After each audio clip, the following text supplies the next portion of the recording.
നമസ്കാരം, മലയാളി വാർത്തയിലേക്ക് സ്വാഗതം. പല ഭക്ഷ്യസാധനങ്ങളും കഴിച്ചിട്ട് ആളുകൾക്ക് മരണം വരെ സംഭവിച്ചിട്ടുണ്ട്. എന്നാലും ആ വസ്തു കഴിക്കാതിരിക്കാൻ ആരും ശ്രമിക്കാറില്ല.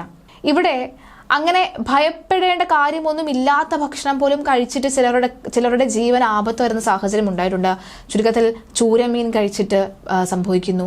അതുപോലെ തന്നെ നമ്മുടെ പൂവ് അതായത് അരളിച്ചെടി കഴിച്ചിട്ട് മരിക്കുന്നു എന്ന് പറയുന്നു.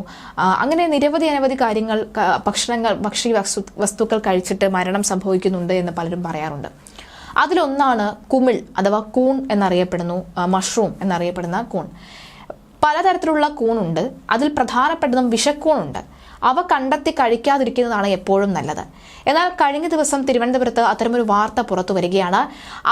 തിരുവനന്തപുരം അമ്പൂരിയിൽ വനത്തിനുള്ളിൽ നിന്ന് ശേഖരിച്ച കൂണ് കഴിച്ച് ദേഹാസ്വാസ്ഥ്യം ഉണ്ടായതിനെ തുടർന്ന് ഒരു കുടുംബത്തിലെ 6 പേരെ ആശുപത്രിയിൽ പ്രവേശിപ്പിച്ചു. കിഴക്കൻകര പുത്തൻവീട്ടിൽ കാരിക്കുഴി കുമ്പിൻചൽ കടവ് സ്വദേശി മോഹനൻ കാണി എന്ന 65 വയസ്സുകാരനും ഭാര്യ സാവിത്രിയമ്മ എന്ന 65 വയസ്സുകാരി, മകൻ അരുൺ എന്ന 39 വയസ്സുകാരൻ, മരുമകൾ സുമ, ചെറുമക്കളായ അഭിഷേക്, അനശ്വര എന്നിവരെയാണ് ചികിത്സയിൽ പ്രവേശിപ്പിച്ചിട്ടുള്ളത്.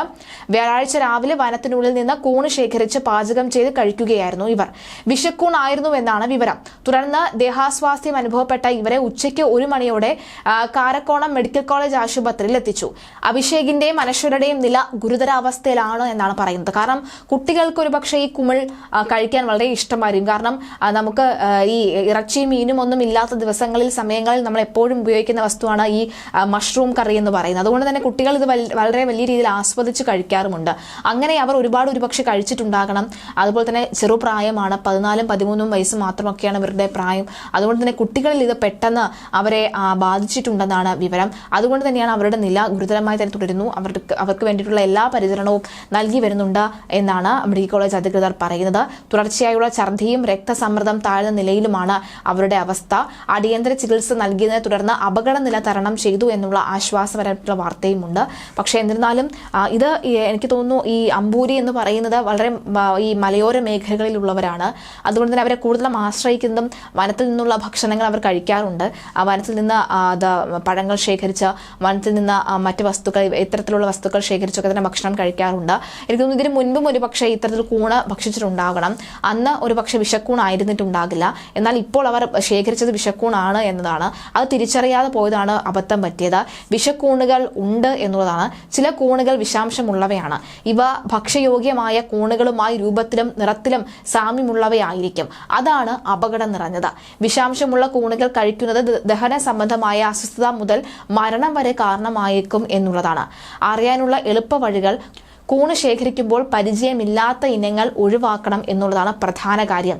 ചില തിരിച്ചറിയൽ രീതികളുണ്ട്, എന്നാൽ അവ പൂർണ്ണമായും വിശ്വസിക്കാനും സാധിക്കില്ല. ഉദാഹരണത്തിന് പാരാസോൾ ആകൃതിയിലുള്ള, അതായത് കുടയുടെ ആകൃതിയിലുള്ളതും തണ്ടിന് ചുറ്റും വെളുത്ത വളയങ്ങളുമുള്ളതായിട്ടുള്ള കൂണുകൾ ഒഴിവാക്കാൻ നിർദ്ദേശിക്കപ്പെടുന്നുണ്ട്. കാരണം അവ വിഷമുള്ള ഇനങ്ങളായേക്കാം എന്നാണ് പറയുന്നത്. സാധാരണ രീതിയിൽ ഭക്ഷ്യയോഗ്യമായ കൂണുകൾ തന്നെ 2 കൂണുകളുണ്ട്. അതായത് ചിപ്പിക്കൂണെന്നും പറയും, അതുപോലെ തന്നെ ബട്ടർ കൂണെന്നും പറയും. ബട്ടർ കൂണാണ് നമുക്ക് വളരെ റേറ്റ് കൂടിയ കൂണുകൾ എന്ന് പറയുന്നത്. അതിൽ ബട്ടർ കൂണിന്റെ സാദൃശ്യമാണ് വിഷക്കൂണുകൾക്കുള്ളതെന്നാണ് പലരും അഭിപ്രായപ്പെട്ടിട്ടുള്ളത്. വിഷാംശമുള്ള കൂണുകൾ പാചകം ചെയ്യുന്നത് കൊണ്ട് അവ സുരക്ഷിതമാകില്ല എന്ന് വ്യക്തമാണ്. അതായത് ചിലർ വിചാരിക്കും പച്ചയ്ക്കിരിക്കുമ്പോഴായിരിക്കും ഇതിന് വിഷമുള്ളത്, നന്നായി വേവിച്ചു കഴിഞ്ഞാൽ ഇതിന്റെ വിഷം മാറുമെന്ന് വിചാരിക്കും. പക്ഷെ അങ്ങനെയല്ല, വിഷം മാറില്ല. അത് പാചകം ചെയ്താലും വിഷം മാറില്ല. അത് അങ്ങനെ തന്നെ തുടരാനാണ് കാര്യം. കാരണം ചില വിഷവസ്തുക്കൾ ഉയർന്ന താപനിലയിലും നശിക്കാത്തവയാണ്. ഒപ്പം അതുപോലെ തന്നെ വിഷാംശമുള്ള കൂണുകളെ കുറിച്ച് വ്യക്തമായ അറിവില്ലെങ്കിൽ കാട്ടിൽ നിന്ന് കൂണ് ശേഖരിച്ച് കഴിക്കാതിരിക്കുന്നതാണ് ഏറ്റവും സുരക്ഷിതം. സാധാരണഗതിയിൽ തന്നെ 100 രൂപയ്ക്കൊക്കെ തന്നെ കൊടുത്തു കഴിഞ്ഞാൽ 2 ദിവസം ഒരു കുടുംബത്തിൽ കഴിക്കാൻ പറ്റുന്ന രീതിയിൽ ചിപ്പിക്കൂണൊക്കെ കിട്ടാറുണ്ട്. അത് പരമാവധി ഉപയോഗിക്കാൻ ശ്രമിക്കുക. അല്ലാതെ കാട്ടിൽ നിന്നും കൂണ് ലഭിച്ചു എന്നാൽ പിന്നെ ഒരു കൂണ് കറി തന്നെ ആയിരിക്കാം എന്ന് വിചാരിച്ചുകൊണ്ട് അങ്ങനെ കറി വെച്ച് ഭക്ഷിച്ചാൽ ഇതാണ് അവസ്ഥ എന്ന് മറക്കാതിരിക്കുക. ഇനി ആരും തന്നെ ഇങ്ങനെ ശ്രമിക്കാതിരിക്കുക.